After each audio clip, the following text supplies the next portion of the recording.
এই অফিসে বসে স্যার অফিস করতেন দেখে আপনার বাবা আমার স্যারের ছবি। বসুন ম্যাডাম, এটা হচ্ছে স্যারের চেয়ার। এই চেয়ারে বসে স্যার অফিস করতেন। ম্যাডাম, আজ থেকে আপনি অফিসের মালিক। স্যারের টাকা পয়সা, বাড়ি গাড়ি সবকিছু মালিক আপনি। আপনি সবকিছু দেখাশোনা করবেন ম্যাডাম। কেমনে কি করতে হয় আমি তো জানি। সবকিছু আমি সামলাবো। আপনি কিন্তু কোম্পানির মালিক হিসেবে পেপারসে সাইন করবেন। এরা আপনাকে সার্বক্ষণিক সিকিউরিটি দেবে। আর আজকে মনে হয় এটা মিটিং।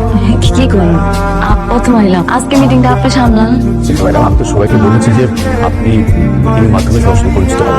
এই জামা কাপড় পরে যদি মিটিং এ যাই তাহলে কি কোনো অসুবিধা হবে? না, কোনো সমস্যা মিটিং করতে আসবেন। মিস্টার অনেক কি নাম বললেন? কাজ করছেন, আমাদের এই প্রজেক্টটা আপনাকে দেওয়া যেতে পারে।